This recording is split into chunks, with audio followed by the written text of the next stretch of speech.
Salawat ala Muhammad wa ali Muhammad. Brothers and sisters, we are going to start dua iftatah now. So may I request everybody to listen the dua quietly. May I request everyone, please listen the dua quietly. Bismillah. اللهم صل على محمد وآل محمد. حسبنا الله ونعم الوكيل، نعم المولى ونعم النصير. أستغفر الله الذي لا إله إلا هو، الحي القيوم الرحمن الرحيم، ذو الجلال والإكرام، وأتوب إليه. امشب بگو که ای خدا شرمندتم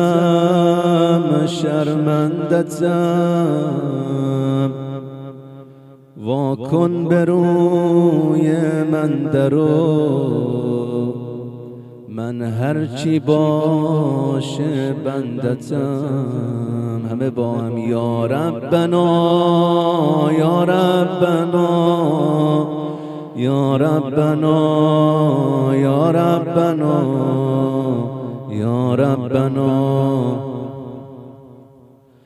دعای افتتاح میخوانیم به نیابت از رفتگانمون، شهدای اسلام، علما، پدر و مادرامون. خدا رحمت کنه همشونو، سر سفره ابا عبدالله فیض ببرن. بسم الله الرحمن الرحیم. اللهم انی افتتح الثناء بحمدک و انت مسدد للثواب بمنک و ایقنت انک انت ارحم الراحمین فی موضع العفو والرحمة.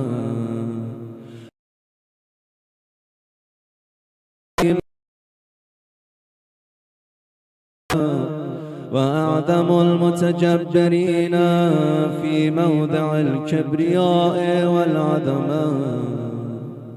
اللهم أذنت لي في دعائك ومسألتك، فاسمع يا سميع مدتي وأجب يا رحيم دعوتي، وأقل يا غفور عثرتي. فكم يا إلهي من كربة قد فرجتها وهموم قد كشفتها وعثرة قد أقلتها ورحمة قد نشرتها وحلقة بلاء قد فككتها.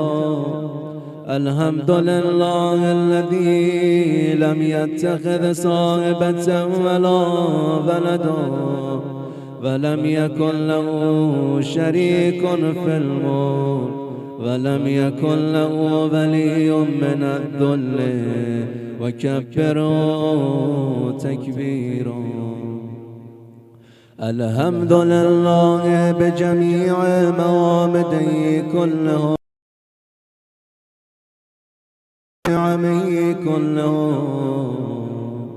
الحمد لله الذي لا مضاد له في ملكه ولا منازع له في أمره. الحمد لله الذي لا شريك له في خلقه ولا شبيه له في عظمته. الحمد لله الفاشي في الخلق أمره وحمده، الظاهر بالكرم مجده، الباسط بالجود يده، الذي لا تنقص خزائنه ولا تزيده كثرة العطاء إلا جودا وكرما. إنه هو العزيز الوهاب. اللهم إني أسألك قليلا من كثير، مع حاجة بي إليه عظيمة، وهو عندي كثير، وهو عليك سهل يسير. اللهم إن عفوك عن ذنبي، وتجاوزك عن خطيئتي، وسفاك عن ظلمي، وسترك على قبيح عملي، وهلمك عن كثير جرمي. عندما كان من خطئي وعمدي أتمعني في أن أسألك ما لا أستوجبه منك، الذي رزقتني من رحمتك وأريتني من قدرتك وعرفتني من إجابتك، فسرت أدعوك آمنا وأسألك مستأنسا، لا خائفا ولا وجلا، مدلا عليك فيما قصدت فيه إليك. فإن أبتع عني عتبت بجهلي عليك، ولعل الذي أبتع عني هو خير لي لعلمك بعاقبة الأمور. فلم أر مولا كريما أصبر على عبد لئيم منك علي. يا رب إنك تدعوني فأولي عنك، وتتهبب إلي فتبغض إليك، وتتودد إلي فلا أقبل منك. كأن لي التتول عليك، فلم يمنعك ذلك من الرحمة لي والإحسان إلي والتفضل علي بجودك وكرمك. فارحم عبدك الجاهل، فارحم عبدك الجاهل، وجد علي بفضل إحسانك، إنك جواد كريم. الحمد لله مالك الملك مجري الفلك مسخر الرياح فالق الأسباب ديان الدين رب العالمين. الحمد لله على حلمه بعد علمه، والحمد لله على عفوه بعد قدرته، والحمد لله على طول أناته في غضبه، وهو قادر على ما يريد. الحمد لله خالق الخلق باسط الرزق فالق الأسباب ذي الجلال والإكرام والفضل والإنعام. الذي بعد فلا يرى وقرب فشهد النجوى تبارك وتعالى. الحمد لله الذي ليس له منازع يعادل ولا شبيه يشاكل ولا ظهير يعاضد. قهر بعزة العزة وتواضع لعظمة العظمى فبلغ بقدرته ما يشاء. الحمد لله الذي يجيبني حين أنادي ويسر علي كل عورة وأنا أعصي ويعظم النعمة علي فلا أجازي. فكم من موهبة هنيئة قد أتاني وعظيمة مخوفة قد كفاني وبهجة مونقة قد أراني فأثني عليه حامدا واذكره مسبحا. الحمد لله الذي لا يهتك حجابه ولا يغلق بابه ولا يرد سائل ولا يخيب آمل.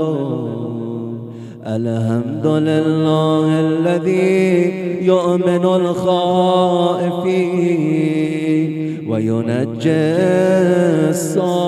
الصالحين ويرفع المستضعفين ويدع المستكبرين ويهلك ملوكا ويستخلف آخرين. والحمد لله قاسم الجبارين مبين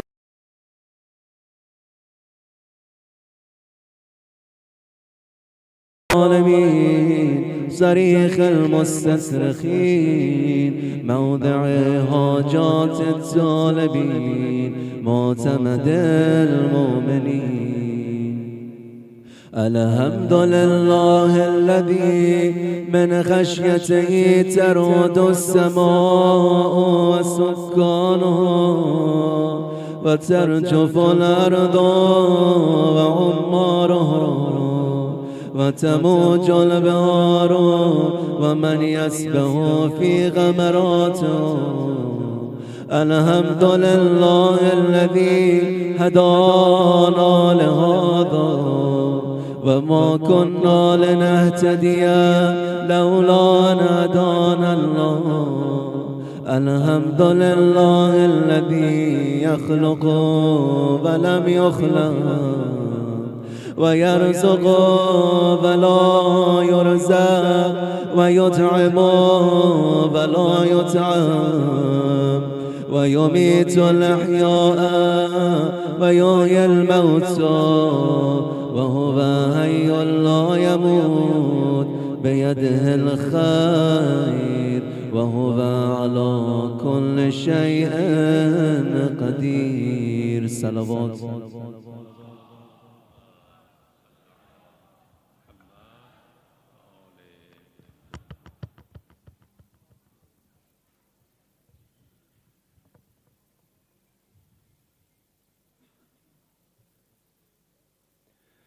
اللهم صل على محمد عبدك ورسولك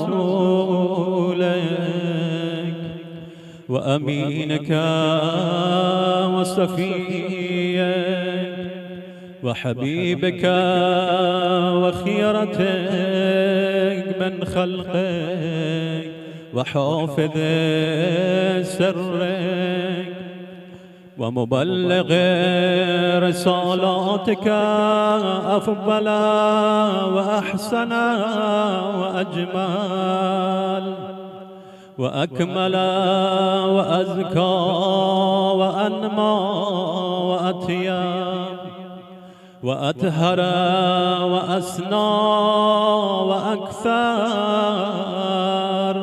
ما صليت وباركت وترحمت وتحننت وسلمت على أحد من عبادك وأنبيائك ورسلك وصفوتك وأهل الكرامة عليك من خلقك. اللهم وصل على علي أمير المؤمنين ووصي رسول رب العالمين، عبدك ووليك وأخي رسولك وحجتك على خلقك وآيتك الكبرى والنبأ العظيم. وصل على الصديقة الطاهرة فاطمة سيدة نساء العالمين. وصل على سبتي الرحمة وإمامي الهدى الحسن والحسين سيدي شباب أهل الجنة. وصل على أئمة المسلمين علي بن الحسين ومحمد بن علي وجعفر بن محمد وموسى بن جعفر وعلي بن موسى ومحمد بن علي وعلي بن محمد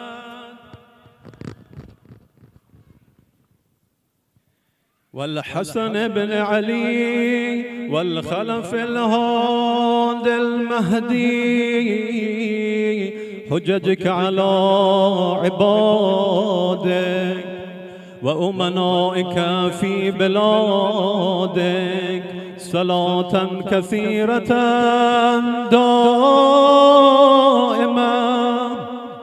اللهم صل على ولي أمرك القائم المؤمل والعدل المنتظر وحفه بملائكتك المقربين وأيده بروح القدس يا رب العالمين.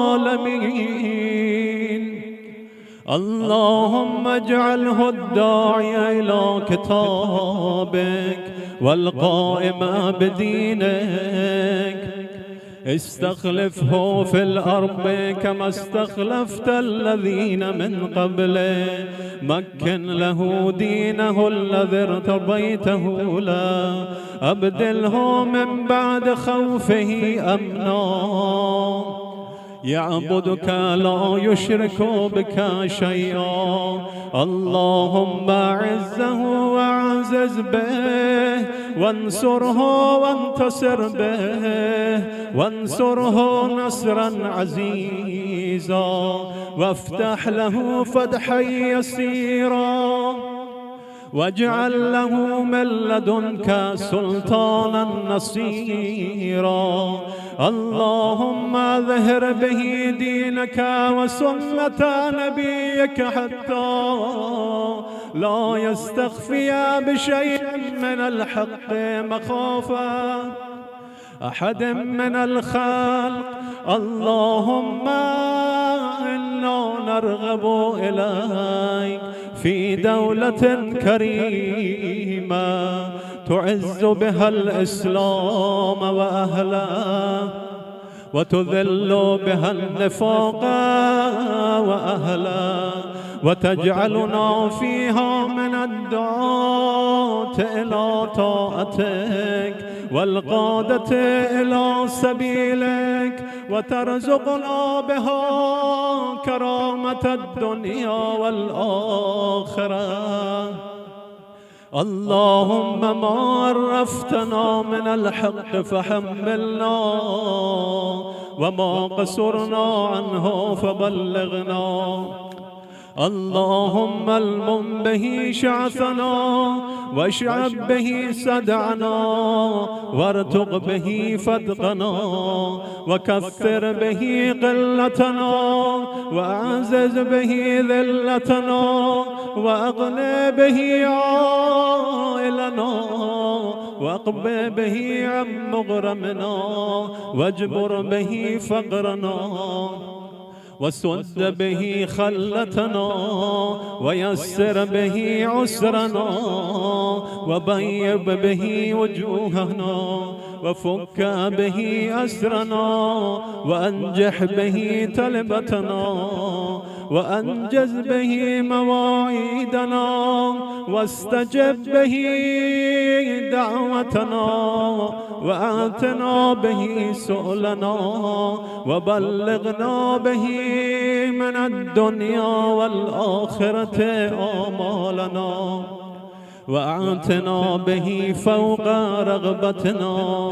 يا خير المسؤولين وأوسع المعطين، اشف به صدورنا، وأذهب به غيظ قلوبنا، واهدنا به لما اختلف به من الحق بإذنك، إنك تهدي من تشاء إلى صراط مستقيم، وانصرنا به على عدوك وعدونا إله الحق.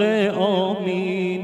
اللهم إنا نشكو إليك فقد نبينا صلواتك عليه وآله، وغيبة ولينا، وكثرة عدونا، وقلة عددنا، وشدة الفتن بنا، وتظاهر الزمان علينا.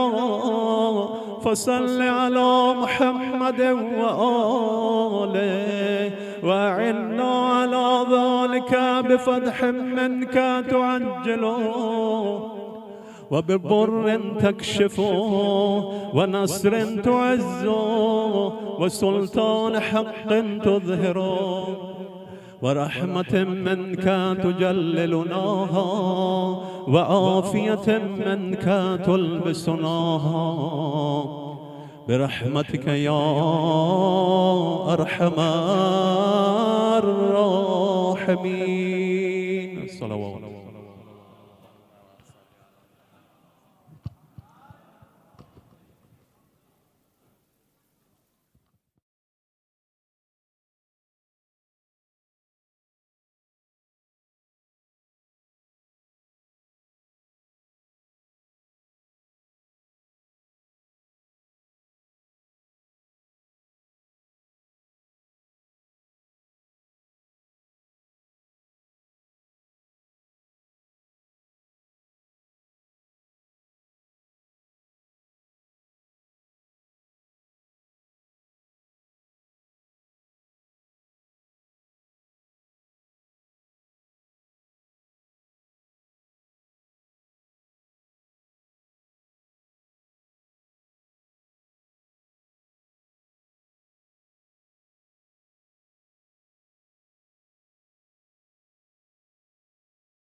صلوا على محمد وآل محمد.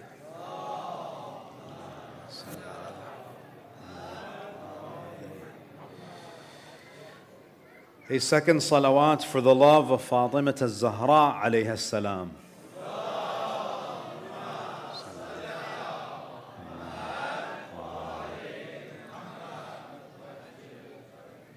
For the love of the commander of the faithful, Ali ibn Abi Talib, a third salawat in the loudest of your voices.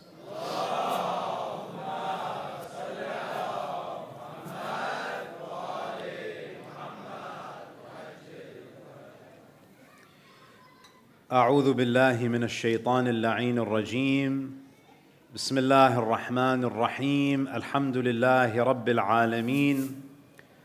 ثم الصلاة والسلام على خاتم الأنبياء والمرسلين سيدنا ونبينا محمد وعلى أهل بيته الطيبين الطاهرين.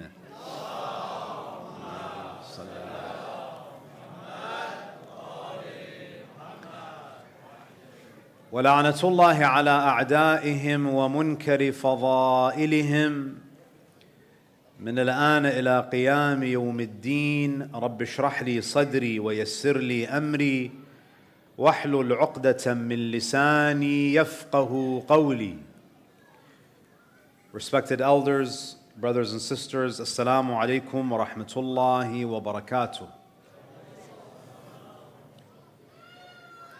Alhamdulillah, Allah subhanahu wa ta'ala has blessed us and given us the tawfiq to attend a gathering like this in which we remember the life and the wisdom of Amir al-Mu'mineen salawatullahi alayhi.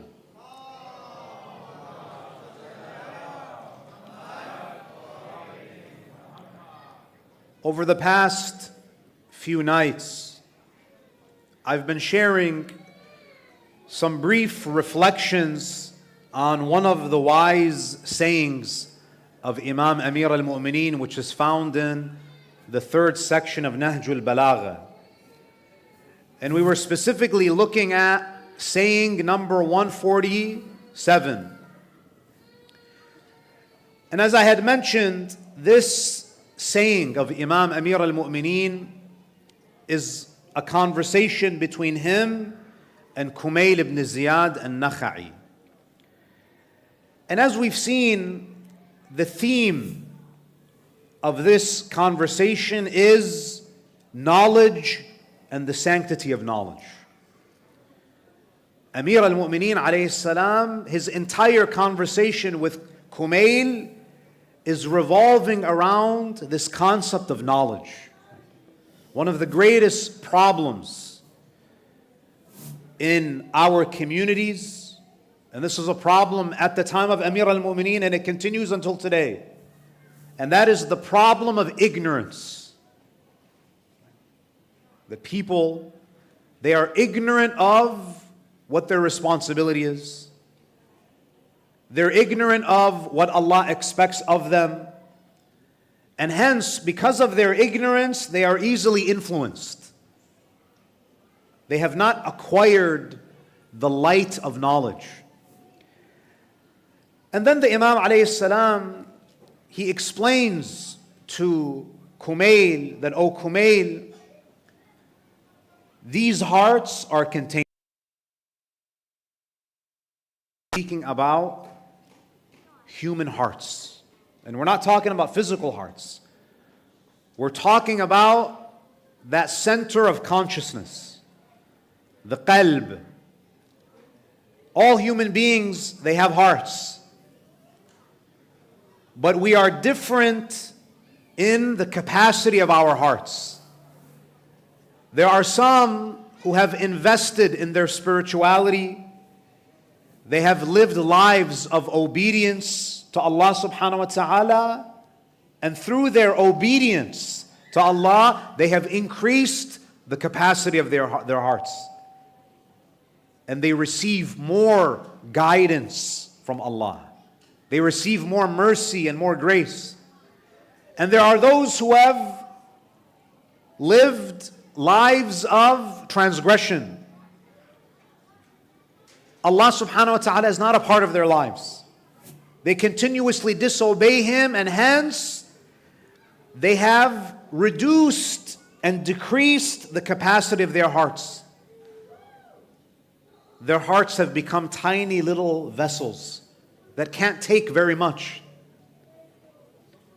And we spoke about how to increase capacity and how sometimes Allah intervenes and puts us through difficulties, and He breaks our hearts so that they can be rebuilt in a way that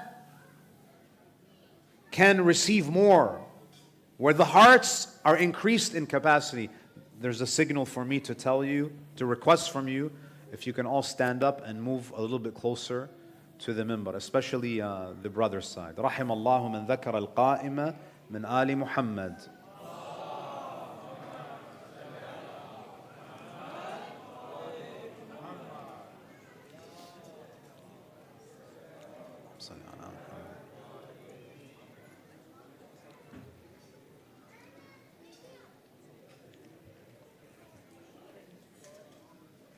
صلوا على محمد وآل محمد.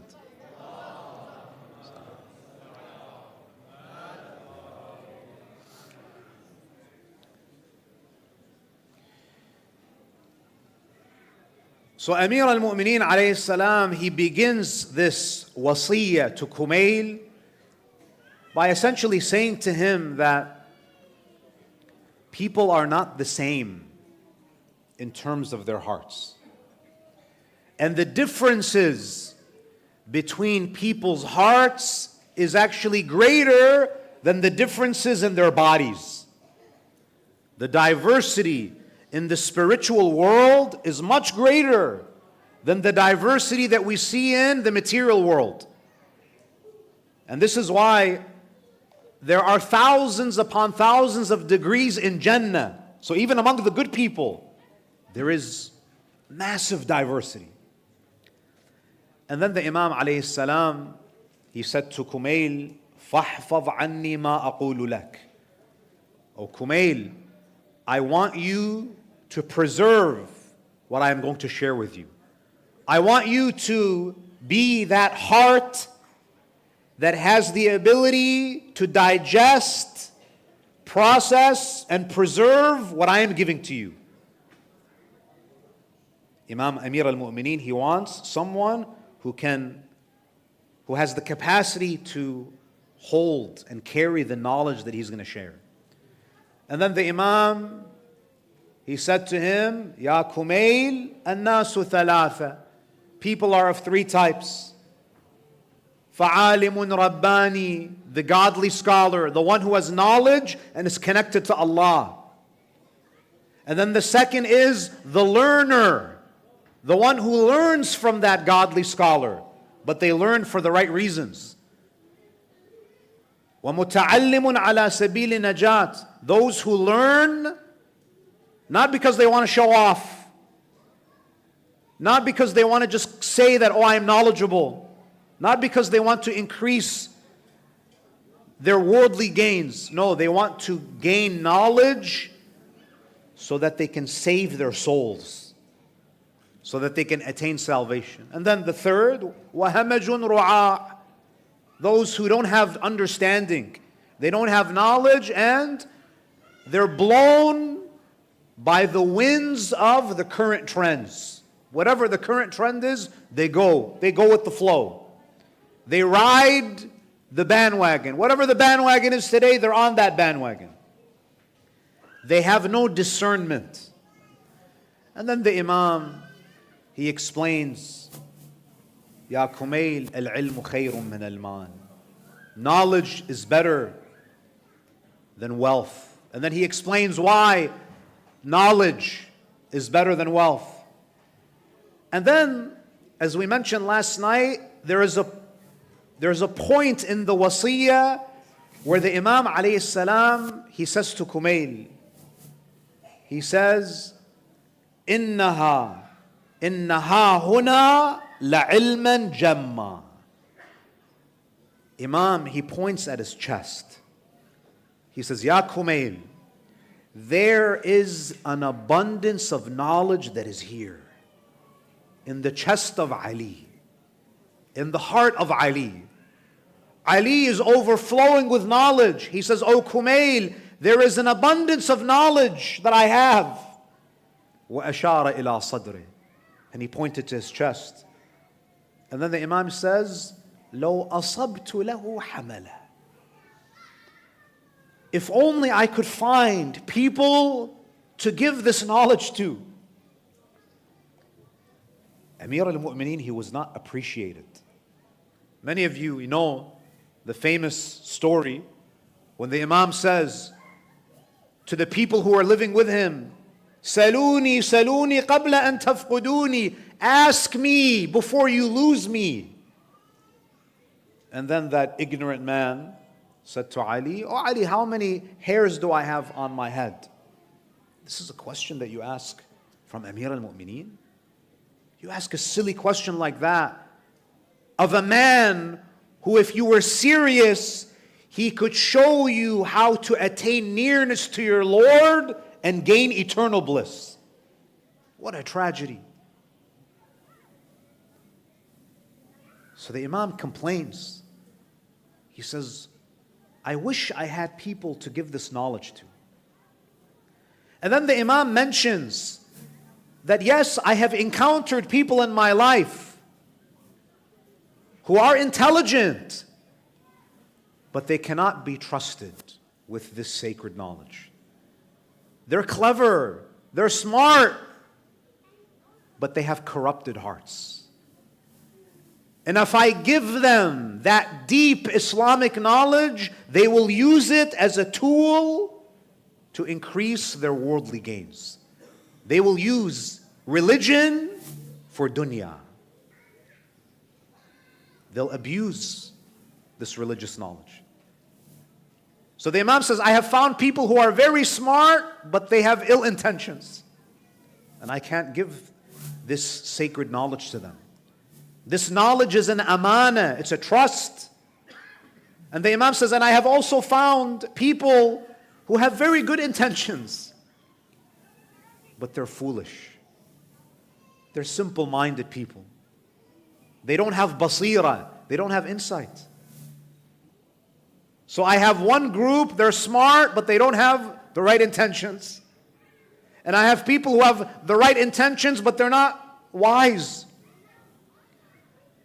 And I see people who are obsessed with their desires, who have no discipline. And I have found people who have made their entire life mission to be the accumulation of wealth. So I look around and I don't have anyone to give this knowledge to. Now, the Imam, after complaining about the lack of qualified people to take knowledge from him, he says to Kumail, and this is something that is very scary. He says, كَذَلِكَ يَمُوتُ الْعِلْمِ بِمَوْتِ حَامِلِهِ.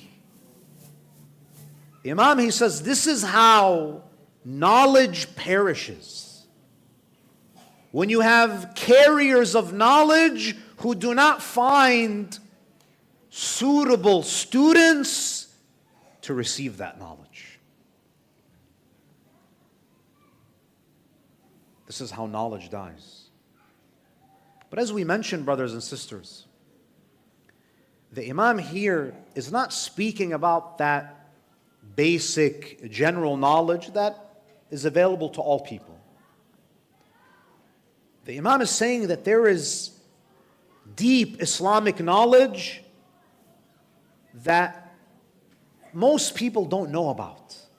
They don't have the capacity to understand. I want to pass along that sacred, that deep knowledge that I inherited from the Prophet.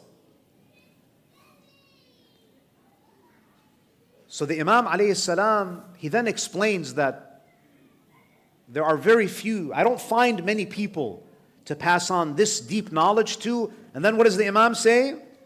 Allahumma bala. So this is the next part, the new section of the saying. Allahumma bala. لا تخلو الأرض من قائم لله بحجة. The Imam says, yes, there are very few people who have the capacity to receive this deep knowledge. But Allah subhanahu wa ta'ala, He has created a system whereby this deep knowledge is always going to be transferred from one person to another. Meaning, the Imam says, the earth is never absent of someone who rises up with the divine proofs, with the hujjah, with that special divine knowledge. Meaning, in every generation, there is always someone who receives that ocean of knowledge that is passed down by one prophet to another, and it's passed down from Rasulullah to the Imams, one Imam after the other. That knowledge is still there. It's still preserved. And this hujjah of Allah is what? Imma zahiran mashhura. Sometimes this true carrier of knowledge, this hujjah of Allah is apparent. He's accessible to the people. أو خائفا مستورا أو خائفا مغمورا. Or this carrier of knowledge is concealed. Just like today, the Imam is an occultation. There is always someone who is carrying that knowledge. So the Imam here is saying that in every generation there is at least one person who can receive all of the knowledge from the previous hujjah. For example, the Prophet, he transferred all of his knowledge to Ali. And Ali, he transfers all of it to Imam al-Hasan. But in addition to Imam al-Hasan, there are some people, and I want you to listen very carefully here. There are some people around Amir al-Mu'mineen who he gives some of this deep knowledge to. So there is this so all of this knowledge goes to al-Hasan, but some of this deep knowledge goes to Salman. Some of it goes to Kumail. Some of it goes to Miqdad. So there are some periods where there are people, in addition to the Ma'soom, who receive some of that deep knowledge. But there are some periods where there is no one other than the Ma'soom to receive it. You look at, for example, Imam al-Askari, or some of the other Imams who were subject to great persecution. There might be some Imams that did not have anyone to share the knowledge with, so they just transfer it to the next Ma'soom.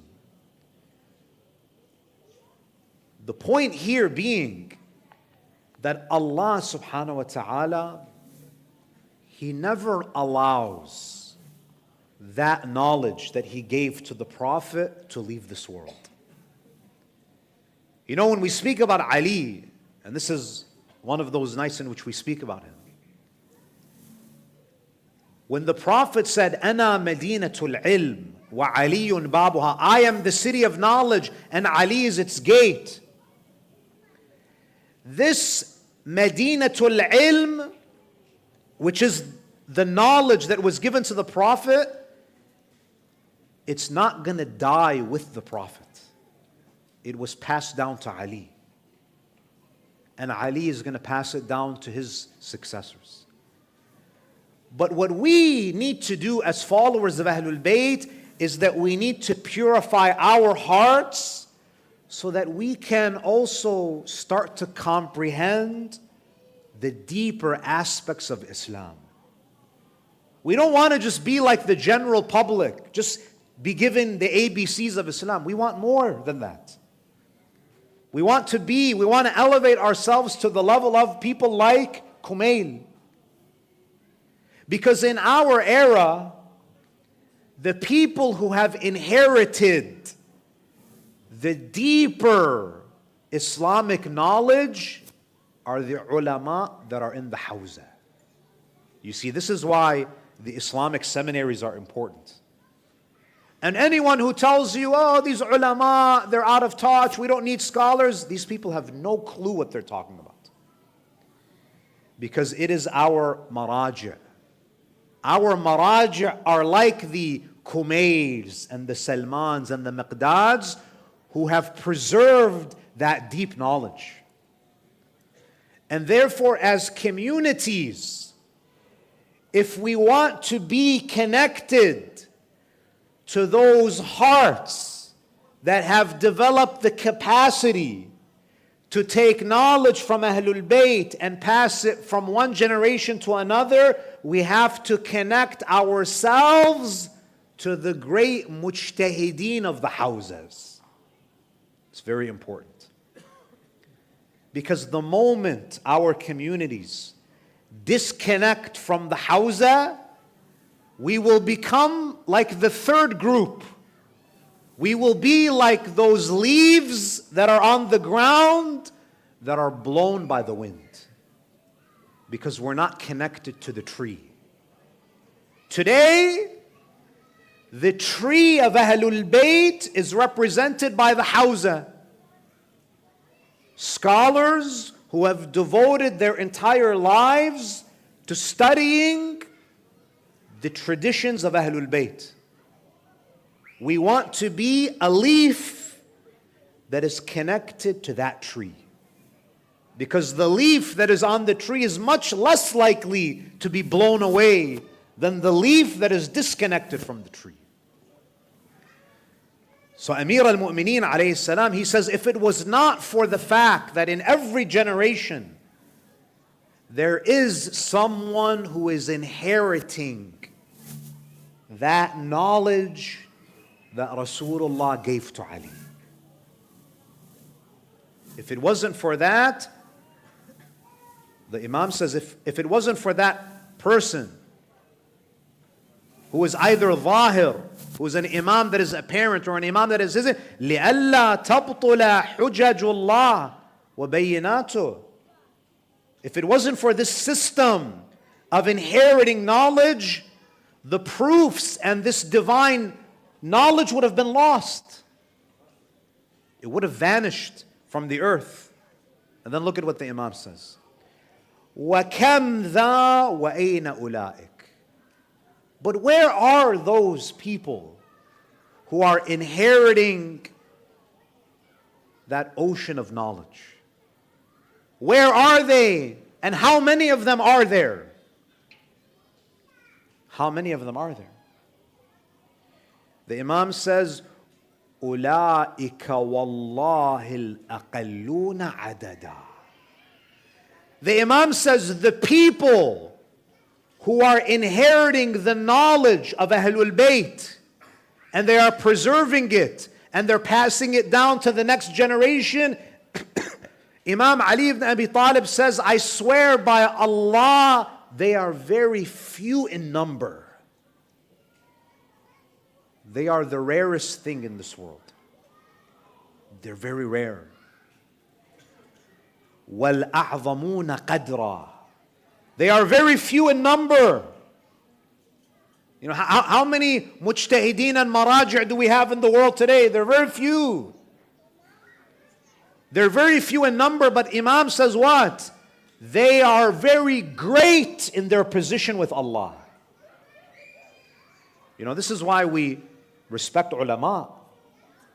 We respect them not because of who they are. We respect them because they are preserving and carrying the knowledge of Ahlul Bayt.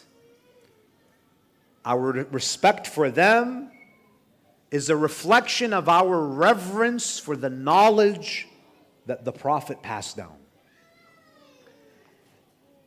And then the Imam alayhi salam says, يحفظ الله بهم حججه وبيناته. It is through them that Allah preserves His religion. It is through them that the clear evidences of religion are preserved. You know, there are many people, especially in the days of Eid, right? Because we might have more than one Eid. All of a sudden, people start attacking ulama and maraji'.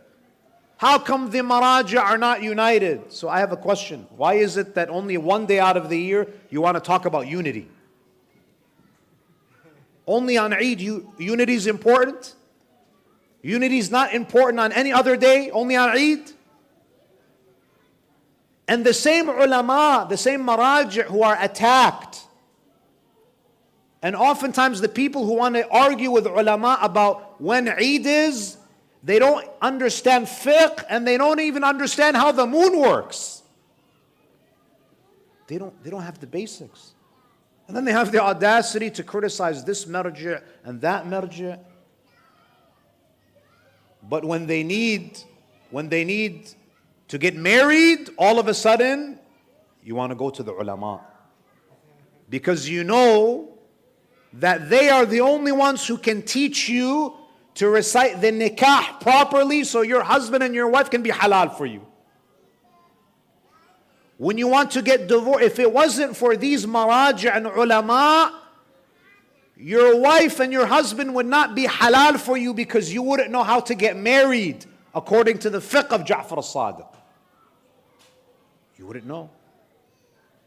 If it wasn't for these maraji' and these ulama, when our loved ones die, we would not know how to bury them according to the law of God. We wouldn't know. We wouldn't even know who is halal to marry and who's haram to marry.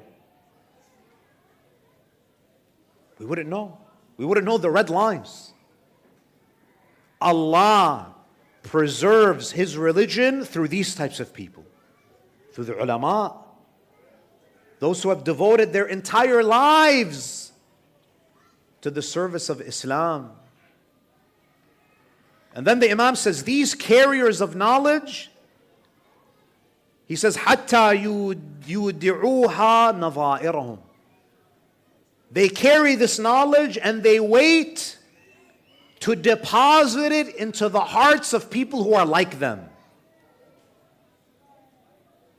They're looking for people to pass this knowledge down. You know, if you look at many of our maraji' today, the majority of them are students of Sayyid al-Khou'i. Sayyid al-Khou'i spent decades raising students who would carry on the legacy that he established, the legacy of knowledge.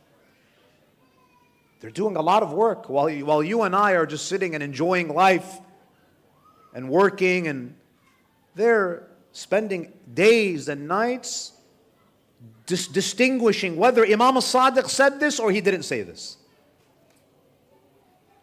Trying to understand what the Imams have said, to discern between the authentic traditions and the ones that cannot be relied upon. It's a lot of work. And then the Imam says, وَيَزْرَعُوهَا فِي قُلُوبِ أَشْبَاهِهِمْ. Sometimes they deposit the knowledge into the hearts of others, and sometimes they plant seeds. And some of the commentators of Nahj al-Balagha, they say that sometimes a carrier of knowledge passes on ideas that have been fully developed. They deposit what has been fully developed. And sometimes they plant the seeds in the hearts of the learners, so later on they can develop the idea further. You know, if you look at some of our scholars, you look at, for example, Ayatollah Jawadi Amuli, one of the greatest commentators of the Quran today. He was a student of Allama Tabatabai. Tafsir al-Mizan is 20 volumes. Ayatollah Jawadi Amuli is a student of Allama. He learned many things. And now his tafsir is much more comprehensive than his teachers. They're able to develop the knowledge. They're able to expand. And this is what the Prophet did with Imam Ali ibn Abi Talib. Rasulullah, he planted seeds in the heart of Ali. Allamani Rasulullah alfa babin min al-ilm. Imam Ali says that the Prophet taught me 1,000 doors of knowledge. يفتح لي من كل باب ألف باب. And every door opens up 1,000 more doors. Seeds were planted in his heart. And then the Imam alayhi salam, he says, look at how he describes these inheritors of the ulum of Ahlul Bayt. He says, هَجَمَ بِهِمُ الْعِلْمِ عَلَى حَقِيقَةِ الْبَصِيرَةِ. He says, knowledge has ambushed these people. You know, subhanallah, for most people, knowledge, it is just sprinkled on them. They have to go look for the knowledge, and they might get a little bit of knowledge here and a little bit of knowledge there. But for those people who have pure hearts, who have done everything in their capacity to learn through conventional means, and who are sincere, Allah subhanahu wa ta'ala, He showers their hearts with knowledge. It's like a forceful spring that is directed to their hearts. It's not just a few drops. Allah floods their hearts with ilm. هَجَمَ بِهِمُ الْعِلْمِ عَلَى حَقِيقَةِ الْبَصِيرَةِ. And this is not a type of knowledge that's just theoretical. It's knowledge that gives them insight. It's knowledge that opens up their eyes and their ears. It's knowledge that allows them to know what to do. Because there are many people, they have a lot of information, but they don't know how to apply it. Allah floods their hearts with knowledge, and through that knowledge they have insight. They have basira. وَبَاشَرُوا رُوحَ الْيَقِينِ وَبَاشَرُوا رُوحَ الْيَقِينِ. And because of the purity of their hearts, not only are they certain of the truth, it's as though they have touched the spirit of certainty. You know, there are different levels of yaqeen. There is ilmul yaqeen, aynul yaqeen, and haqqul yaqeen. Ilmul yaqeen, and this is the famous analogy that is given, is that if you see smoke, you have certain knowledge that there is fire. You haven't seen the fire, but because you saw the smoke, you can deduce that there has to be fire. That's one level of yaqeen. And then, no, you see the fire. That is aynul yaqeen. That's empirical certainty, because now you can see it. This is a higher level of certainty, because before you were only seeing the smoke. Now you can actually see the fire. Now it's more real for you because you're seeing the fire. Haqqul yaqeen is no. You can feel the heat from the fire. The fire is now burning your hand. It's a different now truth is not just something that is conceptual. Haqq now is something that you are experiencing. There are some people who look at the universe and they say that I can deduce that Allah is one, just like the smoke and the fire. And there are some people who can see the signature of Allah in creation. They see that there is an interconnectedness in creation. They see the oneness of Allah more clearly. And then there are those who are experiencing Tawheed. They could feel it in their bones. Imam Amir al-Mu'mineen, he says, these inheritors of knowledge, these carriers of knowledge, yaqeen is not an idea to them. It's as if they are touching the spirit of certainty. You know, when you read these words of Amir al-Mu'mineen, it makes you realize that we have barely even scratched the surface of Islam. We haven't even come close to this. And I'm not telling you this because I want you to get depressed. I'm sharing this with you because look at what is possible for us. Look at what is possible. Look at what type of life we can have. What type of experience we can have with Allah. And then the Imam says what? وَاسْتَلَانُوا مَسْتَوْعَرَهُ الْمُتْرَفُونَ. These types of people, they find ease and comfort in the things that materialistic people find difficult. There are some people, they can walk in the shopping mall for 5 hours without getting tired.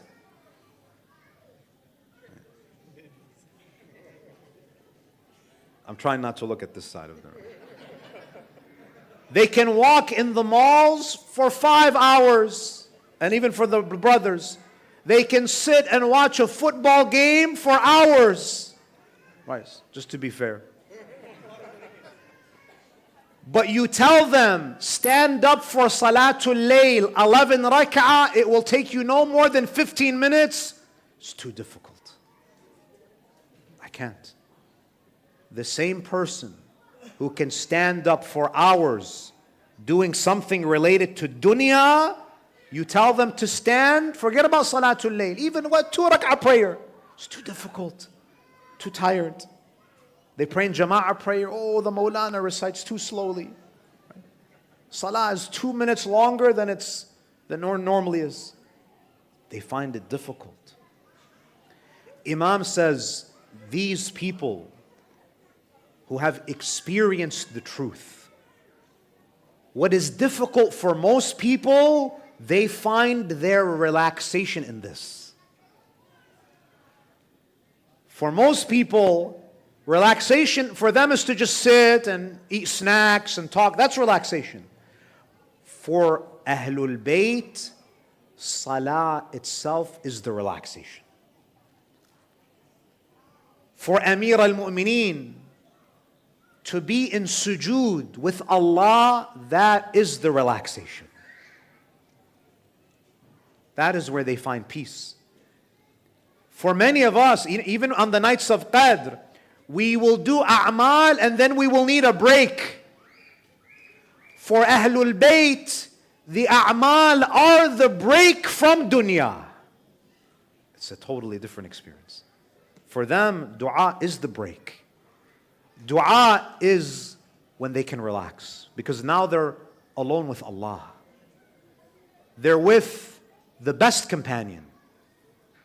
They're with their beloved. And then the Imam says, وَأَنِسُوا بِمَا اسْتَوْحَشَ مِنْهُ الْجَاهِلُونَ. And they find pleasure, intimate pleasure, in those things that make other people feel lonely. Some of these people, they stand up for Salatul Layl, or if they're reciting dua by themselves, they're bored. I need to go be around people. The biggest punishment for them is for them to just be alone. You know, in the modern world, solitary confinement is the ultimate form of torture. Today, if you want to torture someone, take away their phone and tell them sit for 5 minutes. This is the torture. But for Ahlul Bayt, look at what Imam Zain al-Abidin says. Allahumma sallu ala Muhammad wa ali Muhammad.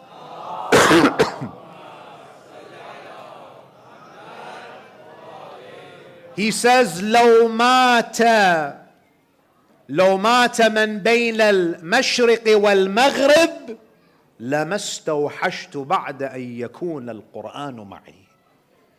Imam Zayn al-Abidin, he says, if everyone in the East and everyone in the West were to die, perish, I would not feel lonely as long as I have the Quran with me. They find comfort and intimacy in the things that make other people lonely. And then look at this description of Amir al-Mu'mineen is mind-boggling. Phenomenal description. He says about these people, and each and every one of us can be like this. Don't think that, oh, this is beyond. Shaitan wants to convince you that you cannot be like this. You can be like this. If you do your wajibat and you avoid the muharramat and you make dua and you strive, you can experience this. Shaitan wants you to think, no, this is not for you. No, this is for you. Ali is not talking fiction. He says about these people, وَصَحِبُ الدُّنْيَا بِأَبْدَانٍ أَرْوَاحُهَا مُعَلَّقَةً بِالْمَحَلِّ الْأَعْلَى. Imam, he says, these people, they are only living in dunya with their bodies. Their bodies are here. Only their bodies are here. But their souls are soaring to the highest assemblies. You know, sometimes when I visit these pious ulama, you feel that. When you visit these great ulama, these God-fearing scholars, you look at them and you look into their eyes and you feel as if they're in a different world. Their bodies are here, but their souls are with Allah. Their souls are in a different world. أُولَٰئِكَ خُلَفَاءُ اللَّهِ فِي أَرْضِهِ. Imam, he says, these people, they are the true representatives of Allah on earth. If you want to get a taste of God on earth, these are the people who remind you of Allah.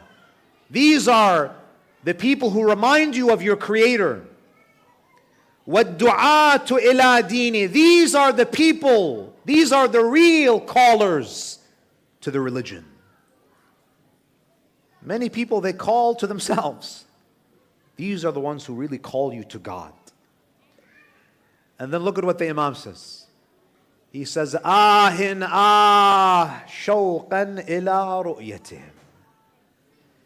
The Imam says, I am yearning to meet these people. Do you want Imam Ali alayhi salam to yearn to meet you? Be like this. Imam, he's saying that I am so eager and anxious to meet people who are like this. To be a Shia of Ali, it doesn't mean that you have a tattoo of Dhul Fiqar or a necklace of Dhul Fiqar. Ali, he doesn't want you to wear his wilaya around your neck. He wants you to carry his wilaya in your heart. This is what Ali wants. And then the Imam says what? He turns to Kumail. He says, Insarif idha shi't. O Kumail, you can now go back. And the Imam, he stayed in that open desert to have more private time with Allah subhanahu wa ta'ala. This is Amir al-Mu'mineen. Amir al-Mu'mineen was a legend. It's hard to even believe that someone like him even existed. But look at how much Allah has blessed us. That we grew up listening to the words of this great man. How lucky are we that among the first things that our mother said to us when we were children was, Ya Ali. How lucky are we that Allah blessed us with parents and grandparents and aunts and uncles and friends who revered this man. So many people will go through life and they will never hear about Ali ibn Abi Talib. What a tragedy. What a loss. What a loss to live in this world and you never hear about this great man who had so much to give to humanity. A man who was born in the house of God. And I don't know, did Allah honor Ali more in birth or in death? Allah subhanahu wa ta'ala decided to take Ali in the best of months.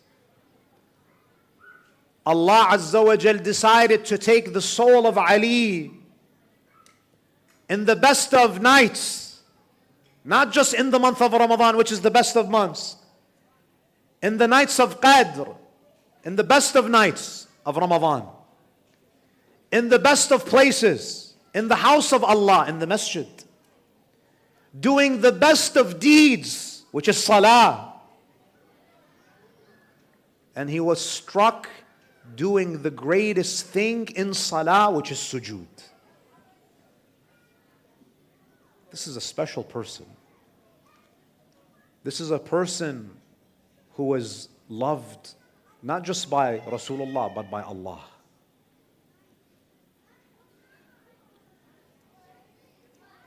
There is no way for me to describe to you how much Rasulullah loved Amir al-Mu'mineen. Rasulullah loved Amir al-Mu'mineen so much that when the Prophet gave his famous month of Ramadan sermon, and he spoke about the virtues of the month of Ramadan,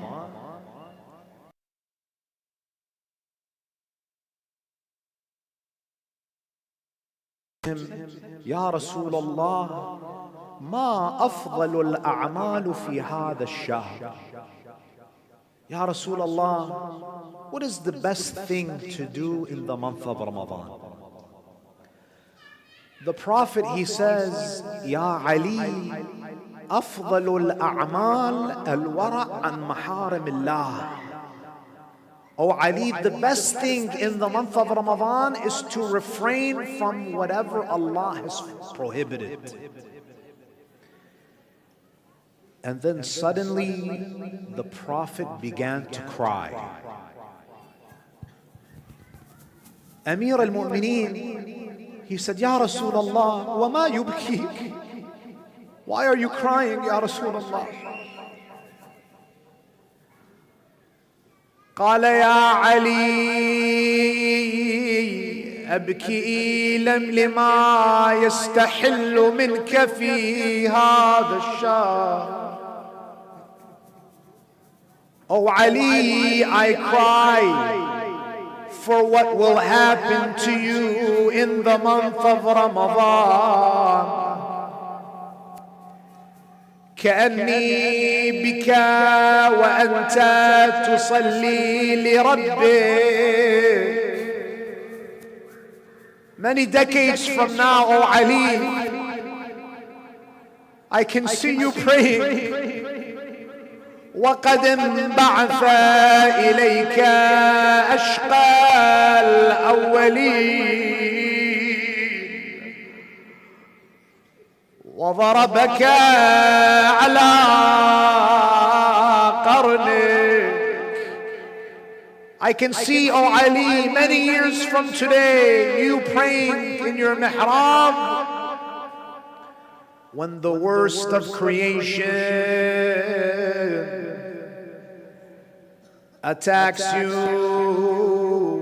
and strikes you on your head and drenches your beard with blood.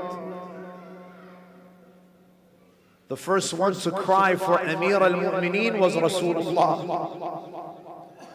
Amir al-Mu'mineen, he says, look at what the Imam says. Imagine Rasulullah just told him that in the future you will be assassinated. Someone will strike you in salah.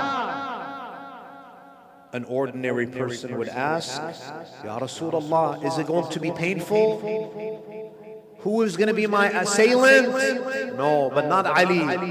Ali, he asked, Ya Rasulullah, وَذَلِكَ فِي سَلَامَةٍ مِّن دِينِي. Ya Rasulullah, will my faith be intact? قال نعم يا علي وذلك في سلامة من دينك. Of course, Ali, your faith will be intact. Oh Ali, you are faith in its entirety. On a night like this, on the eve of the 19th of Ramadan, Imam Amir al-Mu'mineen alayhi salam is with his daughter Kalthum. In the nights of Ramadan, Amir al-Mu'mineen alayhi salam used to distribute his nights among his children. One night he would stay with his son Imam al-Hasan. Another night he would stay with Imam Hussein.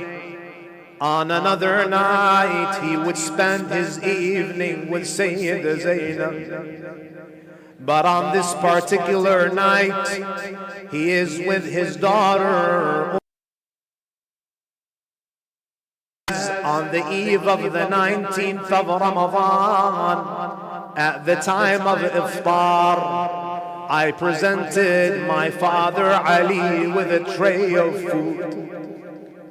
He looked at the tray. I had prepared some barley bread and some yogurt and some water. This was the iftar of Amir al-Mu'mineen. She says, my father looked at me and he said, oh my daughter, I never thought a daughter would mistreat her father like you have mistreated me. I said to him, oh my father, what have I done? He says to her that you put two types of food on the tray. I want to follow the habit of Rasulullah. Whenever he would eat, there would only be one type of food. And he said to me, oh my daughter, من طاب مطعمه ومشربه طال وقوفه بين يدي الله. Oh my daughter, whoever drinks good drinks and has good food in this life, their accounting on the day of judgment will be prolonged. She says, my father broke his fast on some barley bread and some water. He ate very little on a night like this, and he went back to his ibadah. He was worshipping the entire night. She said, my father appeared restless on this night. He would go out into the courtyard. He would look up at the sky, and he would say, هي والله الليلة التي وعدني بها حبيبي رسول الله. Indeed, this is the night that my beloved brother, the Messenger of Allah, had told me about. Wallahi ma kadhibtu wa la kudhibt. I was not misinformed about what would happen to me on a night like this. Kalthum, she says, oh my father, oh Ali, why is it that I hear you eulogizing yourself? He says to her that this is the decree of Allah. She said that I heard him repeating on this night, Allahumma barik lana fi liqa'ik. Oh Allah, make my meeting with you blessed. She says he continued to worship on this night until he fell asleep for a few minutes. he woke up from his nap and he said, "Oh, my children, gather around. I saw a dream and I want to tell you about it." They gather around Imam al-Hassan, Imam al-Hussein, Abu al-Fadl al-Abbas, all of the children of Ali, they gather. He says to them that I just saw a dream where I saw Rasulullah. And he said to me, "Ya Ali, oh Ali, anta qadimun ilayna. Oh Ali, very soon you will be coming to me. Very soon you will be reunited. Wa ana wallah mushtaqun ilayk. And oh Ali, I miss you very much. I am yearning to see you." All of those in the house, when they realized that the time of Imam Amir al-Mu'mineen Shahada is approaching, they all began to cry. As the time of Salat al-Fajr was approaching, Imam Amir al-Mu'mineen alayhi salam, he instructed Hassan and Hussein to stay at home. He did not want them to come to the masjid on this morning. As he was preparing to leave to the masjid for salah, the Imam alayhi salam, he could hear some geese making some noise. Some of his children tried to silence the birds. He said to them, "Leave the birds. Sawa'ihun tatba'uha nawa'ih." This is noise that will be followed by lamentation. Even the birds know that the martyrdom of Ali is approaching. As he prepares to leave, he opens the door, and the narrations say that his belt becomes unraveled. He ties his belt and he recites some poetry. He recites some poetry about preparing for death. قال اشدد حيازيمك للموت اشدد حيازيمك للموت فإن الموت لاقيك ولا تجزع من الموت إذا حل بواديك كما أضحكك الدهر كذاك الدهر يبكيك. The Imam alayhi salam, he walks to Masjid al-Kufa.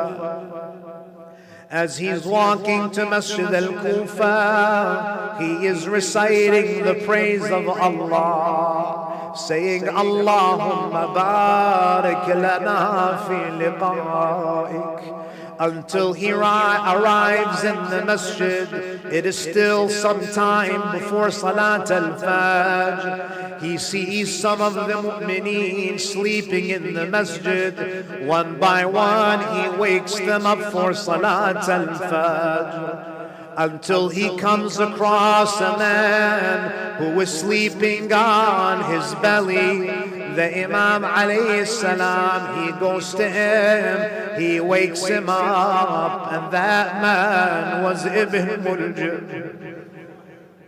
He wakes up Ibn Muljim and he says to him, "Oh, servant of Allah, do not sleep on your stomach, for it is the sleep of shayateen. Sleep on your right side, it is the sleep of ulama, or sleep on your left side because it is the sleep of hukama, or sleep on your back because it is the sleep of anbiya.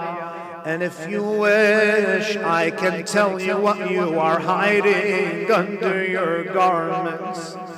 Amir al-Mu'mineen alayhi salam, as he goes towards the mihrab, he recites the adhan. O mu'mineen, this is the last adhan of Ali in this world. He stands there and he recites Allahu Akbar, Allahu Akbar. The voice of Ali reverberates through the city. His voice reaches every home in Kufa. The mu'mineen start to stream into the masjid. After finishing the adhan, Imam Amir al-Mu'mineen, he stands for the nafilah of Salat al-Fajr. He recites Takbiratul Ihram for the nafilah. He recites Surah al-Fatiha and another surah. He goes down into ruku'. Ibn Muljim sees that Ali is alone, standing in his mihrab. He has no guards. He has no one protecting him. He slowly approaches Ali as he's praying. He waits for the right moment. When Ali goes down into sujood, he says, Subhana Rabbi al-A'la wa bihamdih. Ya Ali, Ya Amir al-Mu'mineen, Subhana Rabbi al-A'la wa bihamdih. As Ali is raising his head from sujood, Ibn Muljim takes out his sword, a sword that he has soaked in poison. He takes that sword and Ya Mu'mineen, he strikes the head of Ali. As he strikes the head of Ali, he splits open the skull of Ali. Blood starts to gush from the head of Ali. What does he say? Imagine you are struck with force on your head with a sword that has been sharpened and dipped in poison. A normal poor person would have screamed of pain, but not Ali ibn Abi Talib. Ali, what does he say in that moment? قال فزت ورب الكعبة. He says, by the Lord of the Kaaba, I am successful. There is commotion in the masjid. Ibn Muljim immediately runs away. Mu'mineen start chasing after him. There is complete chaos in the masjid. There are cries of sorrow. There is panic. At that moment, a call is heard between the heavens and the earth. What is that call? The call of Jibreel between the heavens and the earth. What does Jibreel cry out on a night like this? What does he say? قال تهدمت والله أركان الهدى. Everyone together. تهدمت والله أركان الهدى وانفصلت العروة الوثقى. What has happened, Jibreel? قتل علي المرتضى. علي has been struck. قتل ابن عم المصطفى. Ibn Muljim escapes. Amir al-Mu'mineen alayhi salam is bleeding profusely. The entire mihrab is covered in blood. Eventually, Ibn Muljam is apprehended. They bring Ibn Muljam, they tie his hands up. They bring him back to Masjid al-Kufa. They present him to Ali ibn Abi Talib. Amir al-Mu'mineen was unable to lead Salat al-Fajr. Imam al-Hasan al-Mujtaba arrived and he led the Mu'mineen. Ibn Muljam is brought in front of Ali ibn Abi Talib. Imagine, the Imam is mortally wounded. His eyes are covered in blood. His beard is dripping in blood. The moment he sees Ibn Muljam, the first thing that he says, remove the rope from his hands, because the rope is cutting into his hands. What type of heart does Amir al-Mu'mineen have? Who are you, O Ali? That when your assailant is brought to you, the first thing that you say is remove the rope. La hawla wa la quwwata illa billahi al-ali al-azim. Sallu ala Muhammad wa ali Muhammad.